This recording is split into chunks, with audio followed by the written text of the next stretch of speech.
Técnicas de conservação de corpos. Então o procedimento ele consiste em 2 etapas. Então eu vou perfundir de 10 a 12 litros desse fluido arterial em todo o sistema circulatório. Situações delicadas. E ele tomou diversos, foi alvejado por diversas regiões do rosto. Que é um calibre que faz um estrago. Então, assim, eu tô imaginando aqui, você tá falando, eu tô imaginando, você teve muito trabalho, porque é bizarro, eu já vi, assim, é bizarro. Foi um atropelamento, uma roda de carreta passou e veio esmagando ela toda, então até a face perdeu. Então eu tive que fazer uma reconstituição facial. Curiosidades. Dependendo da situação onde esse corpo estiver, se for um corpo atrofiado, aí é diferente da rigidez. Aqui é um ambiente bem limpo, ou seja, limpo macroscopicamente, que nós conseguimos visualizar a olho nu. Mas microscopicamente é um ambiente sujo, porque dependendo de determinadas doenças, quando o corpo vai a óbito, aquela doença também ela não fica transmissível. Um exemplo é o HIV. Porque isso, a decomposição, um dos segundos maiores segredos da decomposição está aqui, no trato digestório, principalmente na cavidade abdominal. Um corpo, quando ele se encontra em avançado estado de decomposição, nós temos que entender que a decomposição, a putrefação, ela é em fases. Então nós falamos de corpos hiperidratados, porque a mosca é um inimigo nosso. Pedidos intrigantes. Tem como cortar um pedaço do cabelo? Porque eu não sei qual que era o objetivo. Vai que era para fazer um exame de DNA. A primeira vez de uma jornalista em uma funerária. Hoje a gente está aqui em um laboratório que terceiriza o processo de tanatopraxia.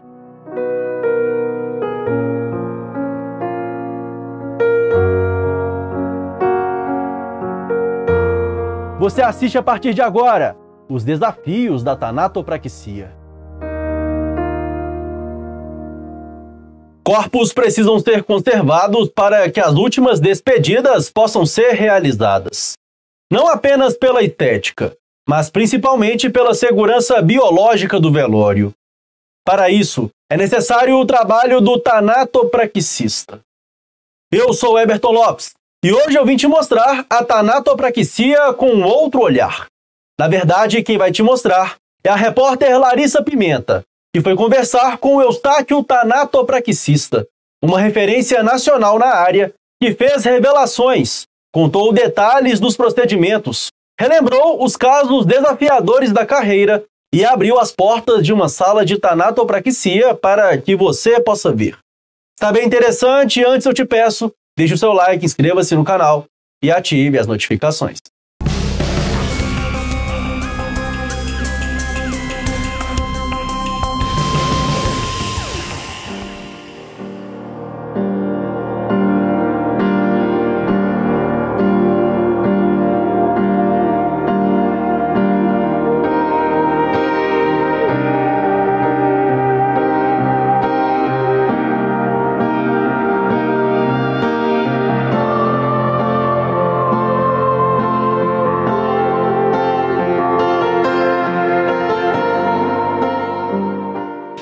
Eberton e a todos que nos acompanham pelo canal Vim Te Mostrar. Hoje a gente está aqui em um laboratório que terceiriza o processo de tanatopraxia. A gente vai conhecer tudo aqui, andar um pouquinho pelo laboratório, mas eu não vou explicar nada, né, gente? Quem vai contar tudo pra gente é o professor Eustáquio, que está aqui com a gente. Eustáquio, é um processo que a gente vai mostrar aqui, ele é meio complexo, né? Um processo que vocês têm que estudar bastante, não é? Com toda certeza, Larissa. São procedimentos, que engloba ali vários aspectos, com relação aí aos sistemas do corpo humano, principalmente com ênfase aí no sistema circulatório e no sistema digestório, ou seja... Peraí, não explica tudo ainda não, que a gente vai passar por aqui. Gente, nós estamos no laboratório e antes de começar a falar de fato o que é a tanatopraxia, tem alguns corpos que já estão preparados ali, nós vamos chegar neles ali. Então vamos andando aqui, Eustáquio, pra gente mostrar pro pessoal. O corpo chega aqui, né? Num carro funerário. A entrada aqui o corpo ele é retirado do carro e aí nós vamos identificar esse corpo, né? Porque um dos riscos que não pode acontecer jamais dentro do laboratório de uma funerária é a troca de corpos. Então esse corpo chega aqui, nós vamos fazer a identificação desse corpo para posteriormente esse corpo entrar para o laboratório de tanatopraxia. Tá, aí a gente vem cá, gente, só para vocês verem. Quando a gente fala identificar, é colocar a etiquetinha aqui, tudo certinho, né? Que vocês estão vendo, tem a tampa aqui da urna e tem uma etiqueta com o nome. A gente não vai falar os nomes aqui para não identificar, né, os corpos e tal, mas eles ficam aqui, ó. Tem 3 tampas aqui correspondentes a 3 corpos que estão ali no canto. Eles foram preparados ontem, por exemplo, ou agora de manhã? Agora na parte da manhã. Foram preparados por volta de 6 horas da manhã. Vamos lá para a sala então da Tanato para a gente começar a falar sobre o que é o processo. Bora lá.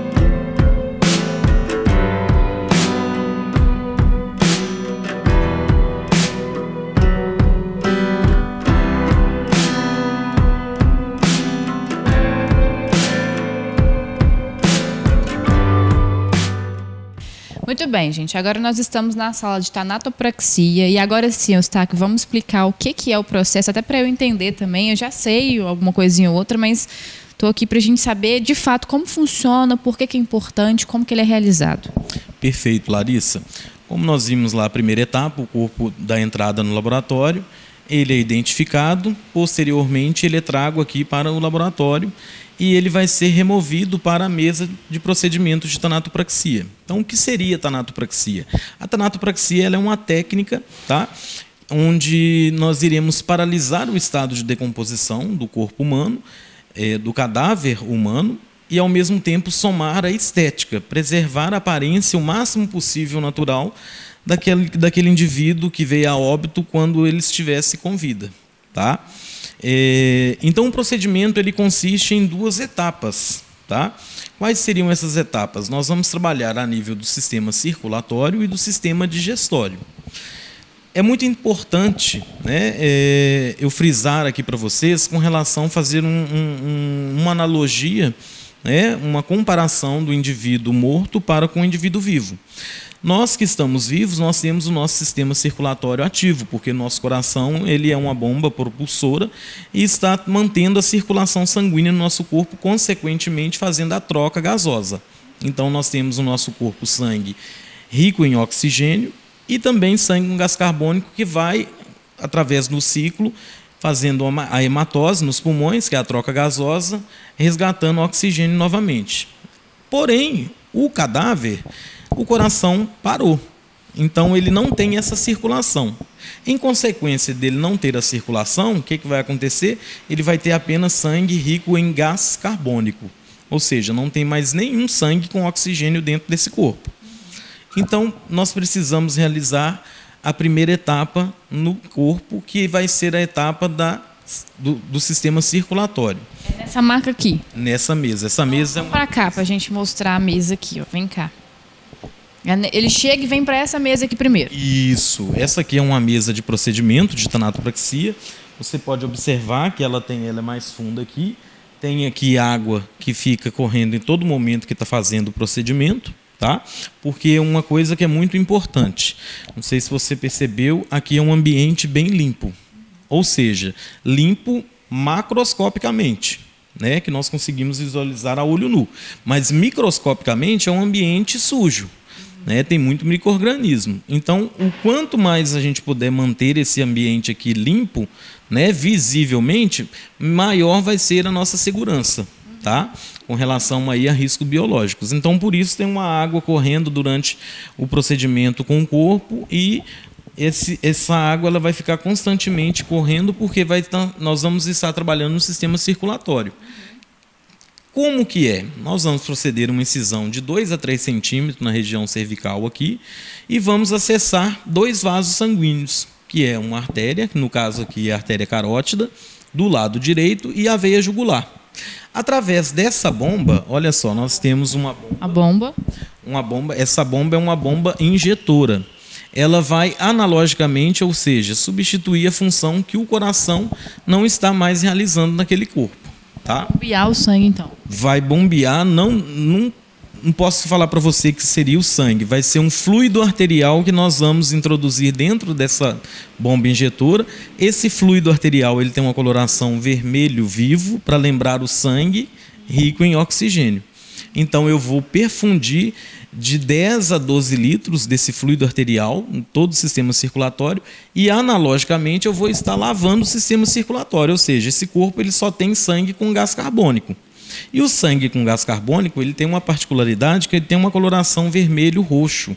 Então por isso os cadáveres ficam cianóticos, roxos, tá? Mas a terminologia correta é cianose.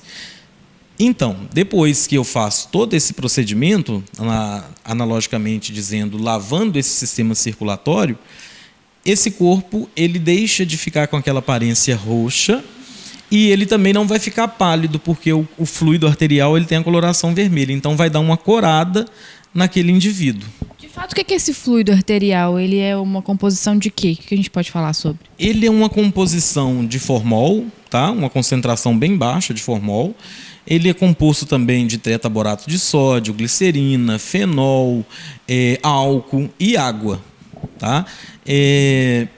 Esse fluido arterial, ele permite também que nós possamos ali não só apenas corar o corpo, mas como também trazer, né, fazer massagem e desfazendo a rigidez cadavérica devido à glicerina que tem.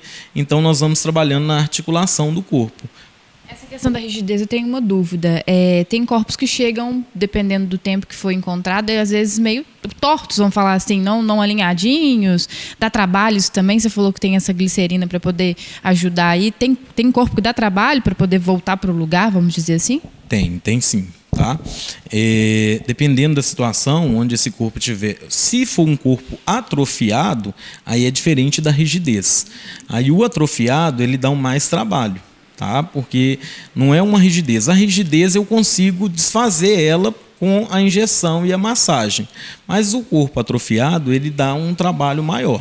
Principalmente na hora que finaliza aqui o procedimento, que nós vamos acomodar o corpo na urna. Então, ou seja, fica mais difícil deixar ele centralizado como padrão. Tá? Mas temos esse desafio sim. Outra coisa também que eu já ouvi, né, na internet, já vi, é que alguns corpos têm espasmos. Já aconteceu de você estar ali tentando arrumar e o corpo mexeu sozinho? Como é que é isso? Isso existe ou não? É mito? É mentira? Não, existe sim, existe espasmos cadavéricos que nós chamamos de reflexo de Lázaro. Tá? Não muito comum em funerárias. Geralmente esses espasmos eles ocorrem bem assim após o óbito recente. Então acontece no hospital, sabe? Mas tudo isso está relacionado aí com fenômenos naturais que podem acontecer com o corpo, mas não é muito comum não, tá? Agora vamos então para o próximo passo. Terminou aqui? Beleza. Terminamos a etapa do sistema circulatório. Agora eu vou trabalhar no sistema de cavidades. Ou seja, no sistema digestório. Não é nessa maca, né? Nessa mesa mesmo? Nessa mesa mesmo. O que acontece? Uma vez que eu fiz todo o trabalho no sistema circulatório, retirei todo o sangue do corpo, substituí pelo fluido arterial, nós vamos então trabalhar nas cavidades. Cavidade abdominal e torácica. Tá? Eu vou ter o auxílio de uma vara trocadora. Aqui, se você consegue ver aí? Essa daqui, né? Isso. Eu não vou encostar em nada, que você já falou dos micro-organismos, é que eu tô assim, ó, no meio, para não encostar em nada, eu tô longe, ó, bem que assim, pelo amor de Deus. Aqui nós temos que encostar com luvas, tá? Então o que acontece? Eu tenho uma vara trocadora, que é um trocárter de ponta pérfuro cortante. Aí nós vamos ter um auxílio de uma outra bomba, que vai ser uma bomba de sucção. Essa vara trocadora, o trocárter, ele é acoplado numa mangueira, essa mangueira ligada na bomba, para poder realizarmos a aspiração. Então, ou seja, nós vamos fazer uma pequena incisão, tá? 3 dedos ao lado, acima da cicatriz umbilical, e vamos introduzir esse trocárter, a vara trocadora, fazer movimentos de vai e vem para aspirar todo o conteúdo sólido, líquido e gasoso. Porque isso, a decomposição, um dos segundos maiores segredos da decomposição está aqui, no trato digestório, principalmente na cavidade abdominal. Então, uma vez que nós aspiramos todo esse sistema sólido, líquido e gasoso, depois nós vamos introduzir um outro fluido, que é um fluido cavitário, de cor verde. Tá? Ele pode ser, às vezes, de cor azul, ele só não pode ter a mesma coloração do arterial, para não fazer confusão. Ele está até aqui, tem até um restinho ali. Vamos mostrar para o pessoal ver? Que eu achei curioso. Eu vou ficar um mês sem tomar suco de detox, tá? Depois disso aqui, pelo amor de Deus. Olha ali, nós temos, né, a bomba. Então, esse fluido arterial, ele tem uma composição diferente do fluido.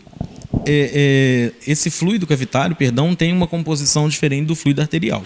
Ele é mais forte, tá? Ele é mais forte propriamente para cavidades. Ele tem tipo mais formol, alguma coisa assim? Eu não posso dizer que é uma concentração maior de formol, porque a vigilância sanitária ela estipula um nível de formol que nós temos que trabalhar, né? Mas ele tem na composição dele algo a mais que o arterial não tem, tá? Tem fungicida, bactericida, entendeu? E depois que nós fazemos a aspiração, aí nós vamos infundir, então, esse fluido cavitário na cavidade, para tentar eliminar o habitat do micro-organismo. Porque esse habitat, qual que é o habitat principal do micro-organismo? Lugar quente, úmido e escuro. Então, a nossa cavidade abdominal, torácica aqui, é um prato cheio para o micro-organismo, né? Então, nós temos que fazer essa aspiração, que é a higienização, tá? E depois infundir esse fluido cavitário, que é o fluido cavitário que vai o quê? Paralisar, né, momentaneamente a proliferação desses micro-organismos, porque uma vez que o micro-organismo prolifera, ele forma gás. E esse gás vem com um odor, tá? Então, aplicando esse fluido cavitário, nós vamos ter uma segurança em que o corpo não vai exalar mau cheiro, né? E nem vai acelerar, não vai entrar em decomposição, trazendo ali uma segurança tanto sanitária para as famílias, os amigos enlutados, né? Na hora da realização do velório. E eu gosto muito de frisar também que não apenas a segurança sanitária, mas a segurança também psicológica, porque é um procedimento que nós vamos paralisar o estado de decomposição, uma vez que também estaremos somando a estética, trazendo, né, para aquele corpo a aparência o máximo possível de como se ele estivesse em vida. Isso conta muito, né, para com os familiares, porque tem um ditado que fala: a primeira impressão é que fica, né? Na nossa profissão, eu tenho o hábito de dizer que a última impressão é que realmente vai permanecer, né? Então, esse procedimento ele é crucial, ele é muito importante, porque também ele vai trazer uma dignidade, né, para aquele corpo que não mais habita a vida, mas que um dia teve, né, uma vida que amou, foi amado, respeitou, foi respeitado. Então, nós temos que ter essa seriedade, né, e principalmente também a seriedade devido os familiares confiar, né, os nossos trabalhos, confiar, entregar o corpo deles, né, o ente querido deles, nas nossas mãos, para que nós possamos realizar aí os procedimentos da melhor forma possível. E aí, então, fez esse processo, segunda parte, né, que seria da cavidade abdominal. Qual que é o processo agora? Depois de feito todos esses procedimentos, o corpo nós vamos realizar as suturas, né? Não dizemos costura, costurar é roupa, né? Sutura. Então nós vamos suturar todos os locais de incisões que são menores, tá? Lavamos esse corpo, fazemos toda a higienização, tá? Com sabonete, um degermante, e iremos realizar o tamponamento da cavidade nasal e oral. Por que faz esse tamponamento? Interessante. Por que faz o tamponamento? O tamponamento ele é exclusivo para uma área de mucosa. Então, o que acontece? Para evitar que venha a ter um vazamento nasal ou um vazamento oral. Muito difícil acontecer esse vazamento, uma vez que foi feito todos esses procedimentos, principalmente a aspiração. Mas, por se tratar de cavidades onde nós vamos ter ali mucosas, então, se tiver alguma secreção, algo ainda preso ali na mucosa, é bom fazer o tamponamento que seca. Tá? E lembrando, o tamponamento ele não é para aparecer, porque tem uma evolução aí histórica da tanatopraxia, né? A tanatopraxia ela veio para o Brasil no ano de 1994, né? Então, o que acontece? Antes de 1984, era muito comum você ir em velórios e encontrar, né, nariz na ponta algodão, desculpa, na ponta do nariz, né, da pessoa, às vezes boca aberta, aparecendo algodão. Então, porque não tinha essa técnica, né, propriamente difundida aqui no Brasil. Então, a tanatopraxia chegou no ano de 1994 e constantemente está passando por uma evolução. Então, nós descobrimos que, uma vez que fizermos todo esse procedimento de aspiração, muito bem feito, na cavidade torácica e abdominal, o risco de vazar é mínimo. Mas aí, esse mínimo nós vamos tamponar, mas é um tamponamento profundo. É um tamponamento na nasofaringe e na orofaringe, justamente para não deixar, né, que esse corpo fique mal apresentado. A todo momento eu falo aqui que a tanatopraxia é uma técnica de paralisação do estágio de decomposição do corpo somando com estética.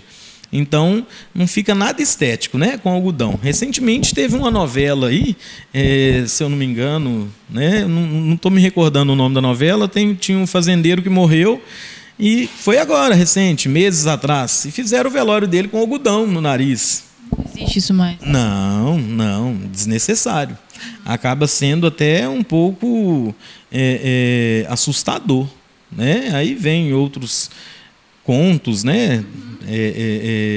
Que o corpo pediu para tirar o algodão do nariz, enfim, né? Mas nada científico, né?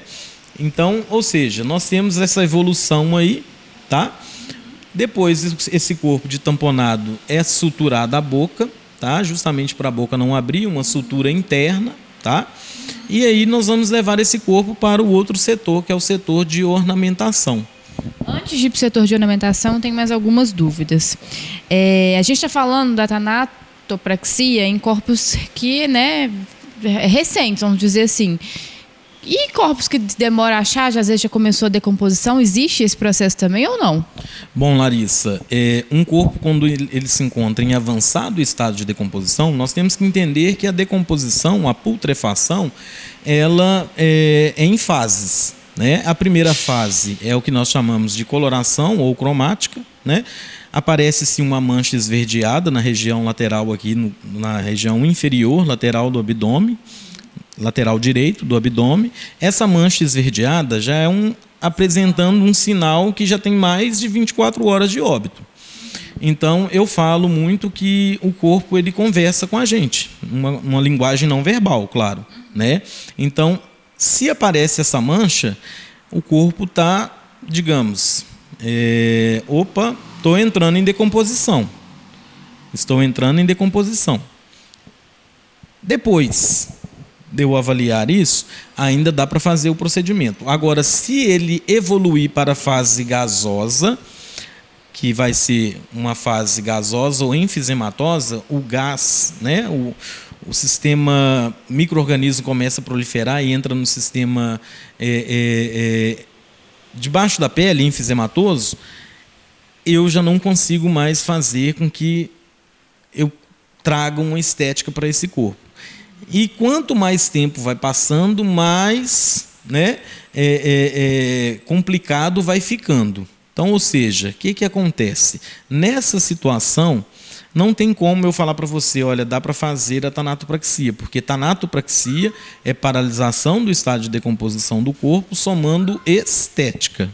Então, se um corpo ele está em avançado estado de decomposição, a pele vai estar escurecida, ele vai estar com muito gás, pele soltando, ele vai estar completamente irreconhecível. Eu não consigo paralisar esse estado de decomposição. Então, não tem como eu falar que eu faço a tanatopraxia num corpo avançado estado de decomposição, não. Então, 24 horas mais ou menos é a média. Até aparecer a mancha verde, dá para fazer ainda? Até aparecer a mancha verde, dá para fazer. Com maior atenção. Temos aí várias situações de corpos desafiadores, tá? Um dos desafios é esse, quando aparece a mancha verde. Outro corpo também que é muito desafiador nós realizarmos o procedimento é o corpo que foi submetido a um exame necroscópico. quando o corpo ele é submetido a um exame necroscópico, também nós temos um desafio. É um procedimento bem mais complexo. Não vou falar detalhes aqui para vocês não, porque quem tiver interesse, né, eu dou o curso de tanatopraxia, é só fazer o curso que vai aprender tudinho, né, na ponta ali do lápis. Mas outro detalhe também de corpo desafiador são corpos hiperidratados, ou seja, corpos que receberam muito soro, né, tá muito edemaciado, pálpebras, mãos, fica muito tempo no CTI, fica muito edemaciado, ou seja, inchado, né? Um inchaço devido à retenção de líquido. Então, nós falamos de corpos hiperidratados. Você tocou no assunto da necrópsia aí, eu preciso fazer um comentário, gente. Eu me preparei para fazer a reportagem, por quê? Eu já falei aqui no canal que eu sou repórter de TV há muitos anos, então eu já fiz muitas matérias de homicídio, enfim. E aí uma vez eu fui fazer uma matéria no IML André Roquette, no bairro Gameleira, aqui em Belo Horizonte, e eu tive uma experiência, gente, que eu nunca vou esquecer na minha vida. O odor daquele lugar, eu não gosto nem de falar. E é totalmente diferente do que a gente está vendo aqui. Aqui realmente tem um cheiro, mas para mim é de tipo água sanitária. Parece que eu estou dentro do lugar... Mas não é forte, não incomoda. Eu sou alérgica, eu não estou espirrando. É completamente diferente, mas são dois serviços completamente diferentes também, né? Dá para a gente dar uma pincelada assim, sem dar muito detalhe? Com toda certeza. O IML, ele é um serviço onde ele vai realizar exames necroscópicos para descobrir a causa da morte, uma vez que tenha suspeita de violência. Né? Então o IML ele recebe corpos, né, de diferentes tipos, corpos nas primeiras horas de óbitos, corpos com mais dias de óbitos, né? Então o ambiente do IML é um ambiente onde tem moscas voando, né? Porque você falou aí, comentou do odor, né, um odor bem desagradável.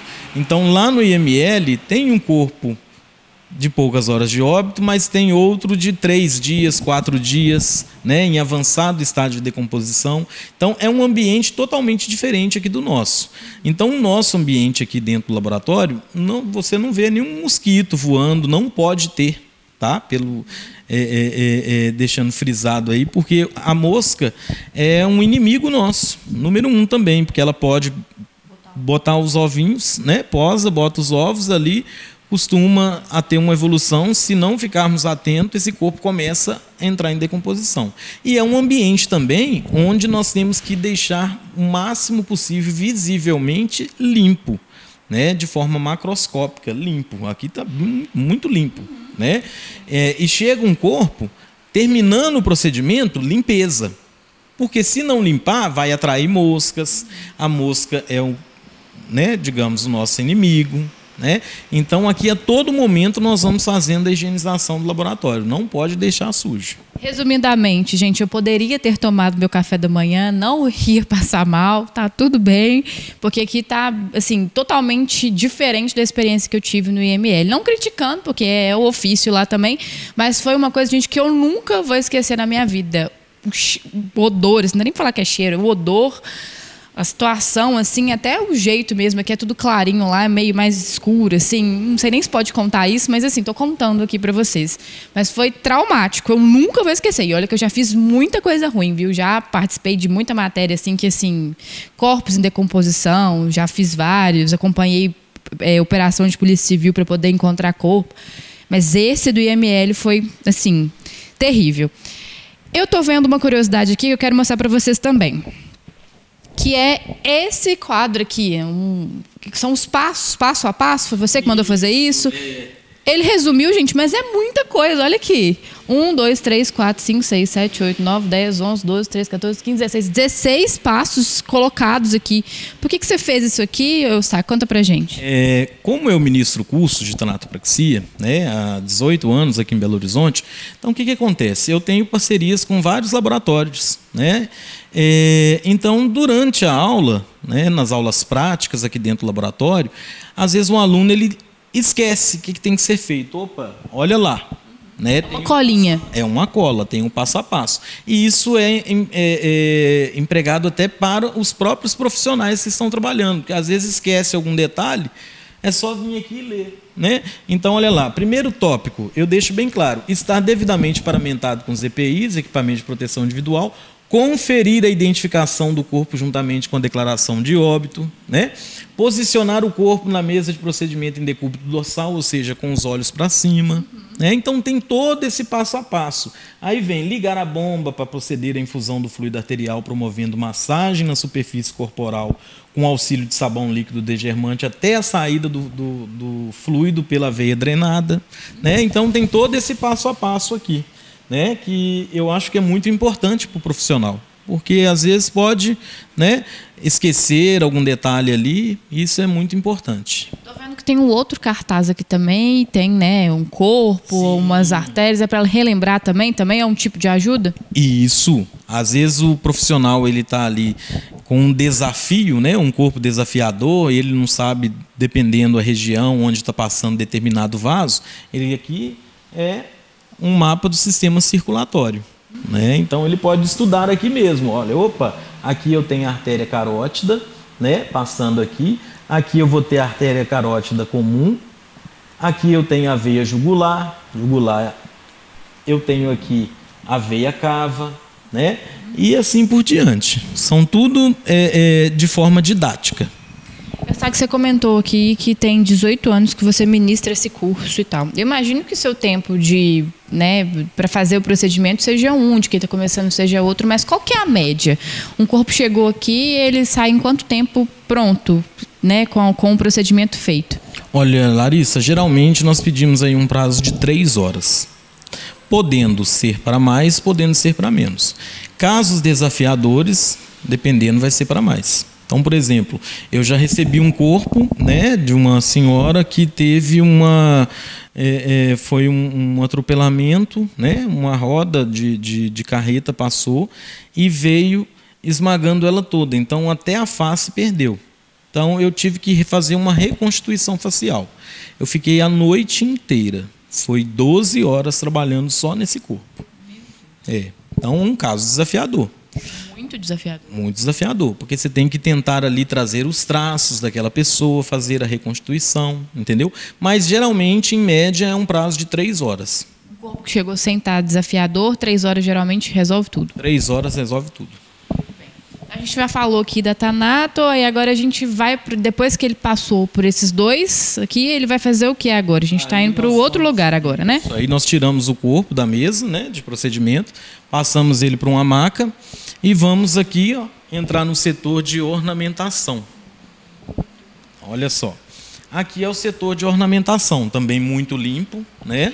Não pode ter também sujidade visível. Aqui não tem o cheiro forte não tem cheiro. Dos produtos químicos? Não, nenhum, né? Então o corpo ele vai ser vestido, tá?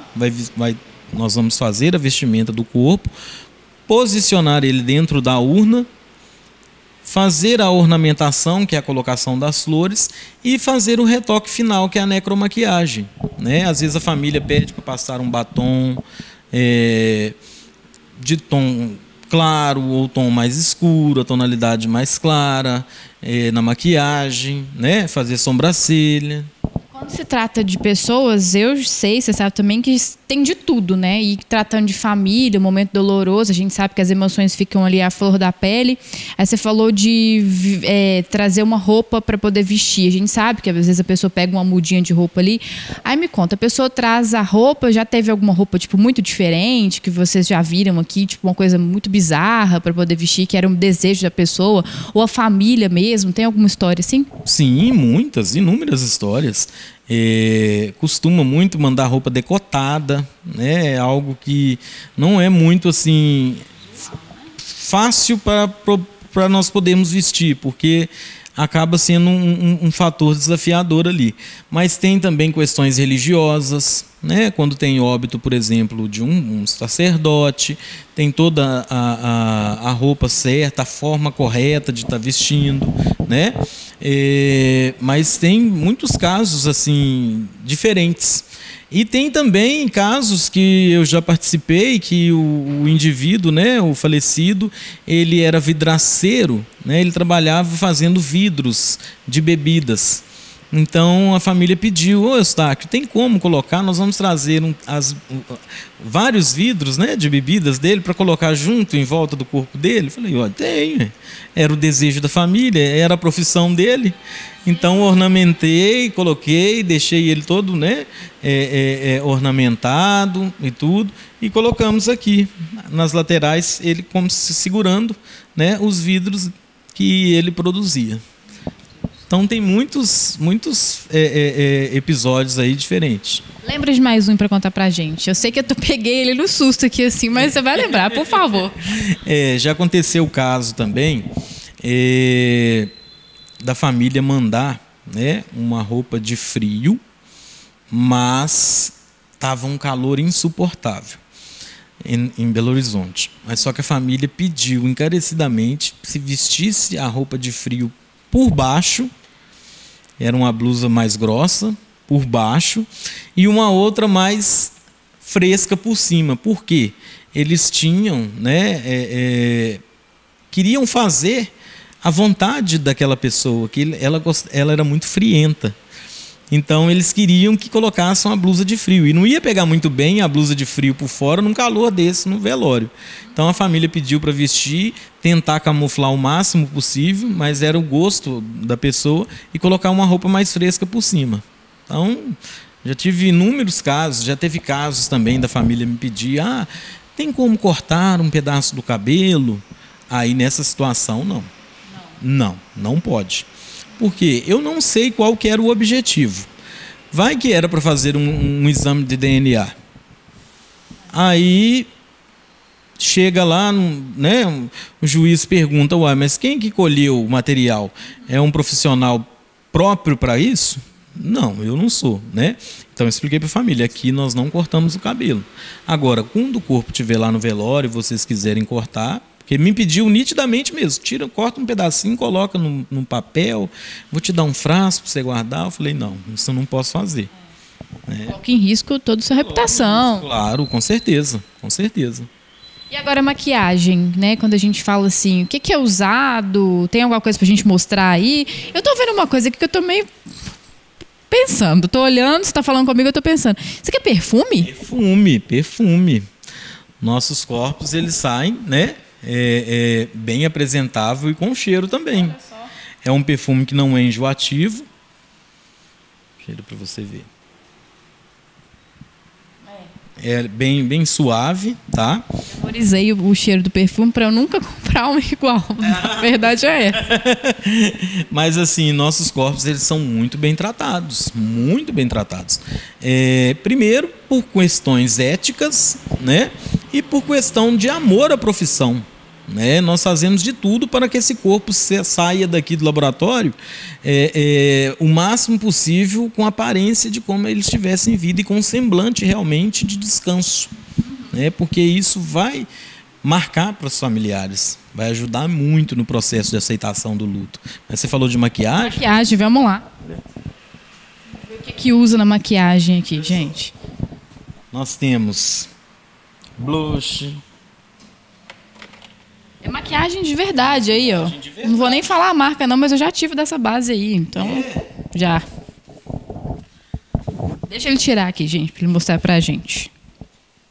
Olha só. Creme. O creme é pra quê? Pra hidratar? Pra hidratar, pra hidratar. Principalmente fica mais pra fora, né? Sim. Por que fica só a mão ali assim? É uma cultura, né? É uma cultura aqui nossa no Brasil.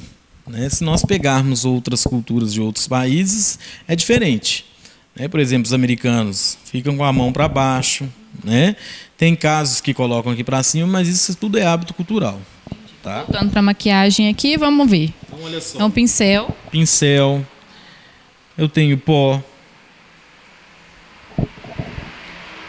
Olha só. Metendo a mão aqui, né? Não, aqui tranquilo, pode ficar à vontade. Olha Tem só. até sombra. Sombra. Mas isso aí, por exemplo, a sombra. Tem gente que não usa, tem gente... Isso é mais uma coisa muito pessoal da família, né? Todo procedimento dentro do laboratório, tá, é realizado de acordo com a exigência que a família faz. Então, por exemplo, se a família geralmente pede, não quero que maqueie, nós não vamos maquiar. Às vezes a família pede, não, eu quero uma maquiagem mais leve, tudo. Tem a maquiagem mais leve, tem a tonalidade mais escura. Tem uma coisa que eu vi aqui que eu achei curioso também. Esmaltes. Esmalte, O pessoal pede, fala, dá uma pintadinha na unha da fulana ali. Muito vaidosa e tudo, gostava muito de esmalte. Tem opções, tá, gente? Aqui, ó. Vou mostrar pra vocês. Fazendo propaganda pra marca aí. Mas tem opções aqui que eu vi, ó. Tem base também pra quem só queria um brilhozinho na mão. Olha só. Misericórdia, tem. Prestou barba. Pra quê? Às vezes pelos no buço. Né? Às vezes tem aquela doninha, senhorinha que tinha alguns pelos, a família pede para retirar e faz a tricotomia. Batom também tem várias opções, né? Tô vendo aqui. Sim. Esse aqui nem foi aberto ainda, ó, tá? Um negocinho aqui. Olha ali em cima, temos muito batons, mais esmalte. Nossa, tem muita coisa. Aí vai muito do gosto da família mesmo, né? Ó, tem uma outra paleta aqui, licença, gente, que ela é mais colorida, ó. Ui. Sim, para criança também. Costuma, às vezes, criança. Né? Uma menininha que gostava muito de maquiar, né? Triste. E aí, para criança, é mais ou menos a mesma média de tempo, voltando aqui, que agora eu fiquei curiosa, porque às vezes é menor o corpo. Tem disso? A criança é 3 horas também que nós pedimos, mas geralmente fica pronto antes. Então aí fez a maquiagem aqui, e tem muita coisa mesmo, viu, gente? Tem pente. Isso aqui é para quê? Isso é para tirar pelo da roupa. Gente, para não ir com pelo. Isso, porque às vezes manipulando ali e tudo, a roupa, né, mais escura, costuma ter pelos, a gente vai fazendo a retirada desses pelos da roupa. Depois de a maquiagem feita, o corpo preparado, qual que é o próximo passo? Aí sim nós vamos levar esse corpo para um outro compartimento. Vamos lá então. Vamos lá. Esse corpo ele vai ficar agora... Uma outra curiosidade, peraí. Rapidão, gente, é que eu sou assim, eu vou lembrando. Tem uma câmara fria aqui. Temos uma câmara fria aqui, tá? Vamos ver o que tem lá dentro? Vamos. Eu já vi, né, gente? Mas eu vou mostrar pra vocês, porque é meu jeitinho. Vamos lá. Assustem, tá? Flores. Para manter, né, as flores mais vivas, né, para não murchar, não queimar, tá? Vamos ver o que tem de flor aqui, eu sou curiosa. Licença aqui. Ó, tem... Esse aqui é bem comum de velório, né? Crisântemos, temos crisântemos branco, amarelo, tá? Hoje vai chegar mais um estoque de flores, tá meio baixo. Temos rosas, rosa chá, rosa vermelha, rosa mesmo. Isso a família também escolhe? Tipo, eu quero rosa no caixão, uma coisa assim, é isso? A família escolhe, no ato da contratação do serviço.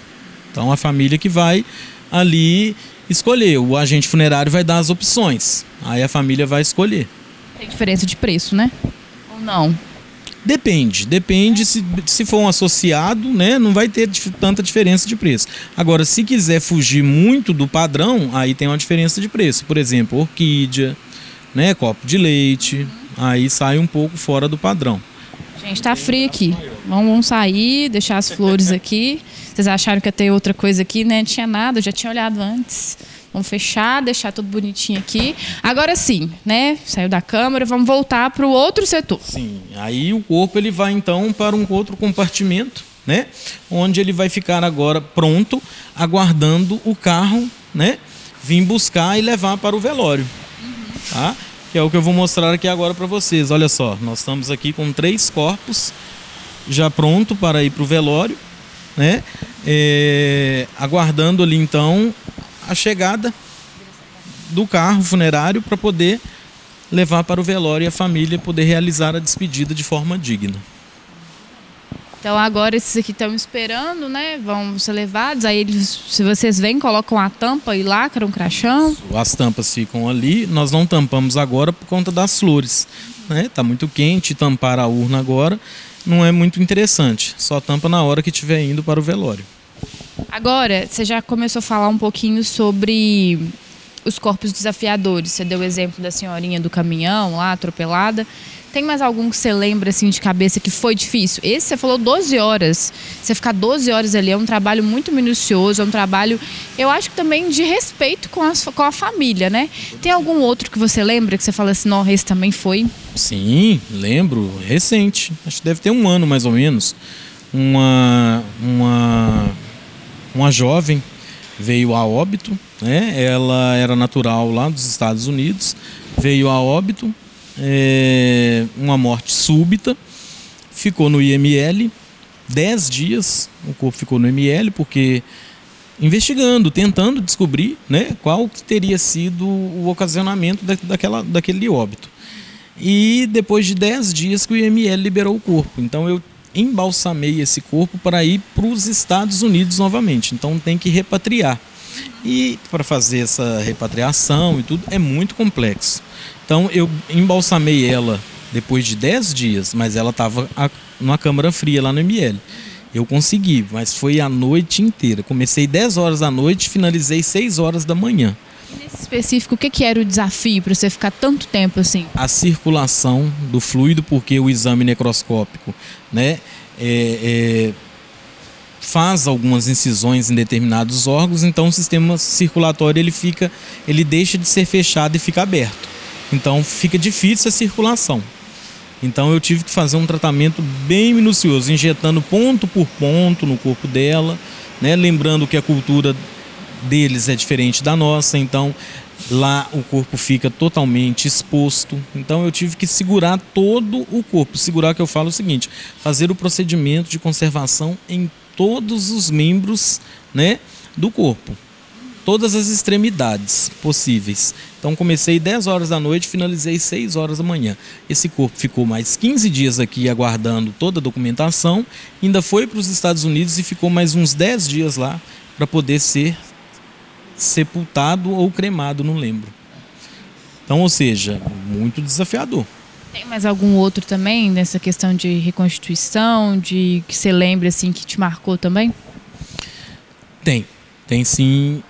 Eu recebi uma vez um indivíduo, né, que foi vítima de feridas perfurocontusas, projéteis de arma de fogo, né? Então era um calibre muito forte, muito alto, .40.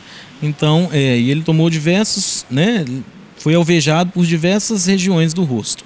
Então deu muito trabalho também para poder fazer a reconstituição ali, para deixar o máximo possível, aparentemente, para os familiares. O Eustáquio tá, gente, falando mais chique assim, mas popularmente falando, deu muito trabalho, porque é um calibre que faz um estrago. Então, assim, eu tô imaginando aqui, você tá falando, eu tô imaginando, você teve muito trabalho, porque é bizarro, eu já vi, assim, é bizarro. Houve traumatismo, né? Então, ou seja, os ossos do crânio, da face, né, ficaram expostos, esfacelados. Então é um trabalho que exige também muito cuidado, porque fica pontas de ossos, né, ponte aguda. Então, se você for manipular com muita pressa, você pode ferir, machucar sua mão, né, cortar a luva. Falando em machucar, né, surgiu uma curiosidade aqui agora. Você já sofreu algum acidente fazendo algum desses procedimentos aí durante seus 18 anos? Larissa, eu não, graças a Deus nunca sofri nenhum acidente, mas conheço, né, colegas de trabalho, né, alunos que já se acidentaram, mas não é o fim do mundo não, tá? O risco que nós temos aqui é o risco que também o profissional lá dentro do hospital ele corre. Pelo contrário, lá ele corre mais risco ainda porque o indivíduo está vivo, porque dependendo de determinadas doenças, quando o corpo vai a óbito, aquela doença também ela não fica transmissível. Um exemplo, o HIV, né? Precisa de oxigênio para sobreviver. Mas quando acontece uma questão de um acidente perfuro-cortante, o que é feito? É encaminhado para um hospital público, tem que ser um hospital público, tá? Ele vai ser submetido a uma avaliação de um cirurgião, mesmo que foi uma picadinha, uma lasquinha. Um cirurgião vai avaliar e vai prescrever um coquetel, que é o serviço público de saúde que tem esse coquetel. São vários remédios ali? Vários remédios, isso mesmo. Para quê? Para não deixar que aquele vírus, né, venha manifestar no seu corpo. Tem que ter um psicológico muito bom, né, para lidar com a sua profissão, para fazer isso todo dia, para lidar com a morte mesmo. Larissa, com certeza. Não só o psicológico, né? Tem que ter amor. Porque eu falo para você, eu tenho compaixão. Eu gosto de frisar muito isso. Eu não tenho dó. Eu não tenho dó. Não tenho dó do corpo que eu estou trabalhando, nem dó da família, porque a dó não vai adiantar em nada. Nem para mim, nem para com os familiares, concorda? Eu tenho compaixão. O que seria a compaixão? Eu vou fazer o máximo possível para que eu possa ajudar, né, os familiares. Então eu trabalho com a morte focando a vida.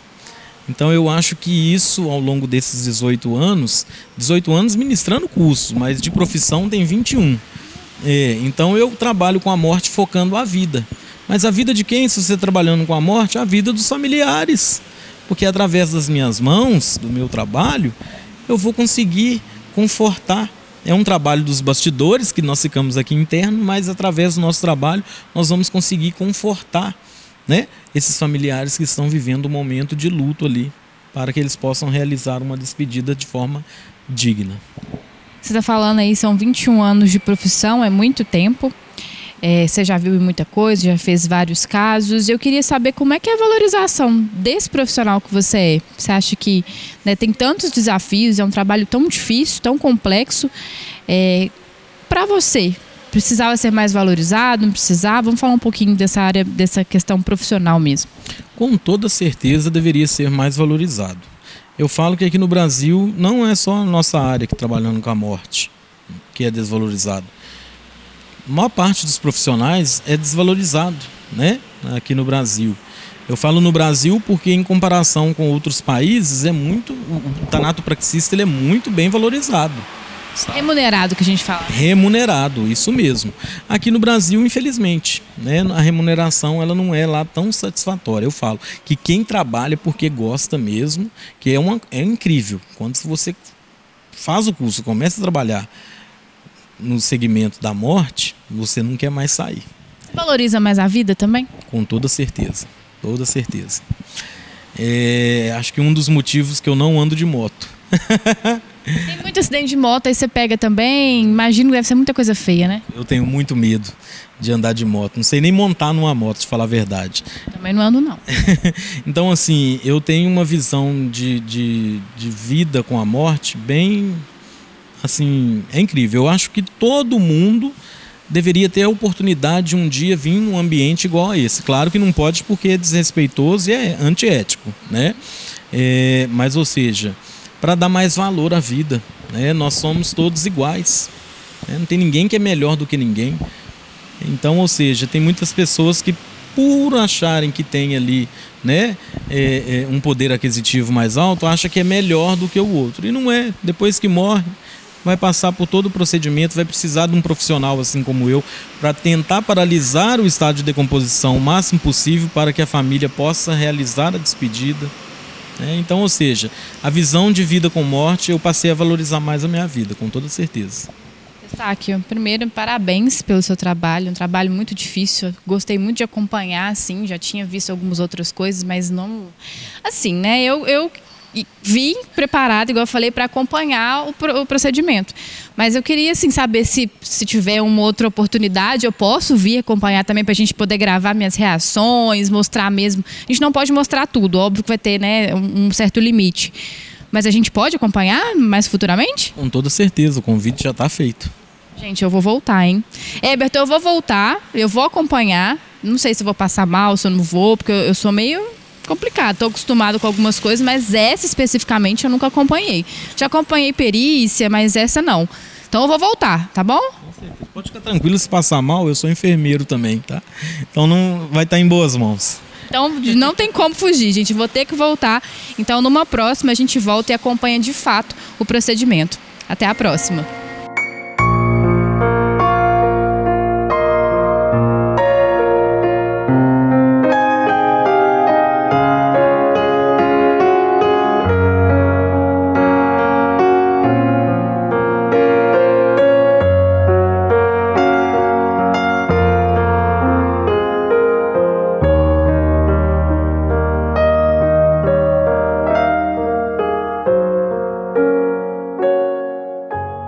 Obrigado, Larissa, e já vamos agendar uma nova visita para que você acompanhe o procedimento.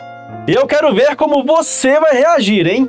Já vou agendar um dia com o Eustáquio, se prepare. E você, o que achou do conteúdo? Se gostou, deixe seu like, inscreva-se no canal e ative as notificações. Um grande abraço, muito obrigado pela sua audiência e até a próxima.